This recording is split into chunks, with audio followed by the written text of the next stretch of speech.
মধ্যে অবগত রয়েছেন যে আমাদের ভোলার প্রাণায় মানুষের যেই 5 দফা দাবি আদায়ের লক্ষ্যে আমাদের ভোলার প্রায় 20 লক্ষ মানুষের একটি প্রতিনিধি টিম আমরা গতকালকে এবং গত পরশুদিন আমরা ঢাকাতে ছিলাম। ঢাকাতে আমাদের বিভিন্ন কর্মসূচি আমরা পালন করেছি। সেই কর্মসূচির মাধ্যমে আমরা আমাদের ভোলার যে দাবিগুলো আছে সেই দাবিগুলোকে বাস্তবায়ন করার জন্য আমরা আপ্রাণ চেষ্টা করেছি।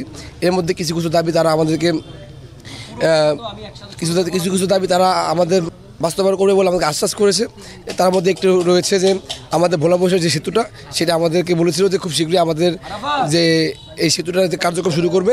দ্বিতীয়ত হচ্ছে যে ভোলা একটি শিল্পনগর হিসেবে ভোলাকে তারা গড়ে তুলবে। আপাতত আমরা এখানের এই মুহূর্তে অবস্থান করার কারণ হচ্ছে যে আমরা আমাদের যে দাবিগুলো সেগুলো আমরা পরিপূর্ণভাবে সেই পূরণের দ্বার প্রান্তে গিয়েও আমরা সেটা পারতেছি না। কারণ কি বিভিন্ন সময় বিভিন্ন কারণে বিভিন্ন কিছু ইস্যুর কারণে যেগুলো আমাদের ওনাদের পক্ষে এগুলো আমাদের দেওয়া সম্ভব হচ্ছে না। কিন্তু যেহেতু আমরা এই আন্দোলনে নেমেছি, আমরা আমাদের ভোলার মানুষের দাবি আদায়ের জন্য নেমেছি, তাই আমরা যেহেতু আমরা বলেছি যে ভোলার মানুষের দাবি আদায় না পর্যন্ত আমরা ঘরে ফিরবো না, সেহেতু আমরা এখানে আমরা অবস্থা কর্মসূচি করেছি। আমরা যতদিন মধ্যে আমাদের দাবি আদায়ের এই পরিপূর্ণ চিন্তা আমরা ওনারা না করবে ততদিন মধ্যে আমরা ঘরে ফিরবো না।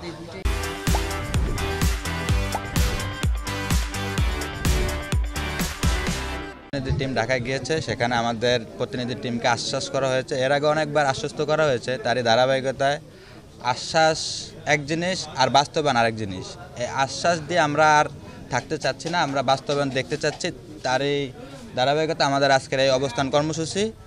আমাদের আজকের এই অবস্থান কর্মসূচির কারণ হলো আমরা বিগত নির্বাচিত সরকারের সময়ও আমরা আমাদের ঘেষ ভোলা বরিশাল সেতুর ব্যাপারে আমরা শুধু বারবার মিথ্যা আশ্বাসের শিকার হয়েছি, কিন্তু কাজের বাস্তবায়ন পাইনি।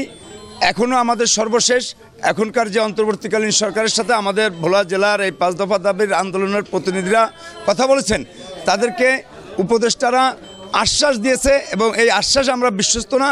আমরা এই আশ্বাসের বাস্তব কাজের যতদিন পর্যন্ত শুরু না হবে ততদিন পর্যন্ত আমরা আমাদের এই অবস্থান কর্মসূচি এবং আমাদের এই দাবির আন্দোলন আমরা চালিয়ে যাব। এখানে অবস্থান কর্মসূচি পালন করতেছি আমাদের দাবিগুলো না মানার কারণে। তো আমরা এখানে 7 দিনের জন্য কর্মসূচি পালন করতেছি। যদি আমাদের দাবিগুলো না মানা হয় তো আমরা আরও এর থেকে বড় কর্মসূচি দিব। ইভেন গ্যাস নিতে হলে ভোলায় মেডিকেল কলেজ দিতে হবে, ভোলা বরিশাল সেতু নির্মাণ করতে হবে, ভোলা ইপিজেড গড়ে তুলতে হবে। এটি হচ্ছে আমাদের ইম্পর্টেন্ট। ঘরে ঘরে গ্যাস চাই। আমাদের কাঙ্ক্ষিত যে লক্ষ্য ছিল, আমরা সেই কাঙ্ক্ষিত লক্ষ্য অর্জন করার জন্য মশাল মিছিল কর্মসূচি রাখছি। আগামীতেও যদি আমাদের সেই লক্ষ্য দৃশ্যমান না হয়, এর চেয়ে বৃহৎ পরিসরে আমরা রাজপথে আন্দোলন সংগ্রামের ডাক দিব। প্রতিটি ভোলার গ্যাস ভোলায় চাই, ঘরে ঘরে গ্যাস চাই এবং ভোলায় মেডিকেল কলেজ চাই।